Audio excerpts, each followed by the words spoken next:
আখড়া বাড়িতে বাউল সাধুদের হাট বসছে। কুষ্টিয়ার কুমারখালীর ছেউরিয়ায় আখড়া বাড়িতে বাউল সম্রাট ফকির লালন শাহের স্মরণে দোল পূর্ণিমা ও স্মরণোৎসব শুরু হচ্ছে। এ উপলক্ষে ইতিমধ্যে সব প্রস্তুতি সম্পন্ন করেছেন আয়োজকরা। কুষ্টিয়ার কুমারখালীর ছেউরিয়ায় আখড়া বাড়িতে কান পাতলেই শোনা যাচ্ছে লালন ভক্তদের গান। জানা যায় প্রতি বছর 3 দিন ব্যাপী বর্ণাঢ্য আয়োজন থাকলেও এবছর পবিত্র রমজানের কারণে একদিনে শুধুমাত্র আলোচনা সভা ও বাউলদের আপ্যায়নের মধ্য দিয়ে শেষ হবে এ উৎসব। দর্শনার্থীদের জন্য থাকছে না সাংস্কৃতিক অনুষ্ঠান ও প্রবীণ মেলা।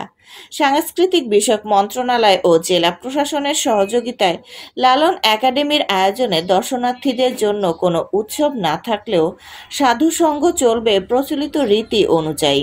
মরমী সাধক লালন শাহ তার জীবন দশায় দোল পূর্ণিমার রাতে শিষ্যদের নিয়ে রাতে কালীগঙ্গার ধারে সাধু সঙ্গে বসতেন।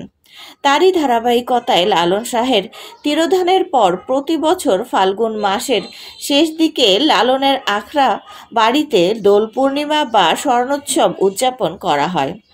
দেশ বিদেশ থেকে লাখো ভক্তবৃন্দ জড় হন আখড়া বাড়িতে। অষ্টপ্রহরে গুরুকার্যের মধ্য দিয়ে শুরু সাধুসঙ্গ। বিস্তারিত দেখুন কুষ্টিয়া থেকে এম.এ. শাহিনের প্রতিবেদনে।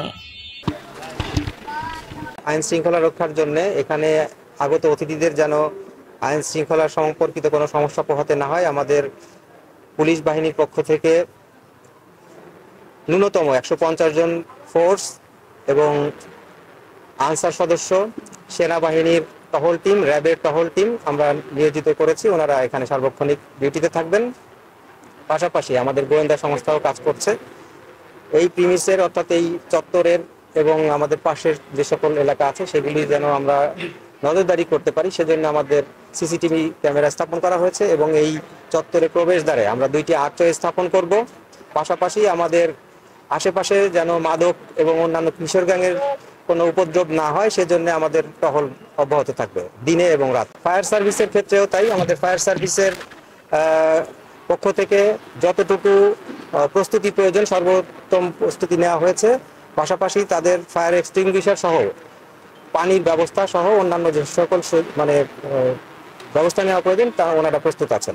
মেডিকেল টিম গঠন করা হয়েছে এবং আমাদের যে আহার্য প্রদান করা হবে সেটি যেন সুষ্ঠুভাবে এবং সুন্দরভাবে দেওয়া যেতে পারে, সে কারণে আমাদের স্বেচ্ছাসেবক দল সহ আমাদের জেলা প্রশাসনের কর্মকর্তা কর্মচারীগণ এবং আইন শৃঙ্খলা রক্ষাকারী বাহিনীর লোকজন নিয়োজিত থাকবেন। আচ্ছা, বিদেশি দর্শনার্থীদের জন্য আমরা বলেছি যে তাদের সিকিউরিটির জন্য ওনারা ইভেন পুলিশ সুপার মহোদয়ও এই ব্যাপারে একমত হয়েছেন যে ওনারা যদি আমাদের এখানে রাতের বেলায় থাকে কোথাও সেগুলো আমরা নজরদারিতে রাখবো, যে কোনো রেস্ট হাউস অথবা কোনো জায়গায় যদি ওনারা থাকেন সেটা আমরা সার্বক্ষণিক নজরদারিতে রাখবো যাতে ওনাদের সিকিউরিটি কোনো সমস্যা না হয়। আর পাশাপাশি এই এলাকাতে আমরা সার্বিকভাবে ওনাদের জন্য স্পেশালি কিছু বলার নেই, কারণ আমাদের টোটাল আইন শৃঙ্খলা নিশ্চিত নিরাপত্তার মধ্যে থাকবে।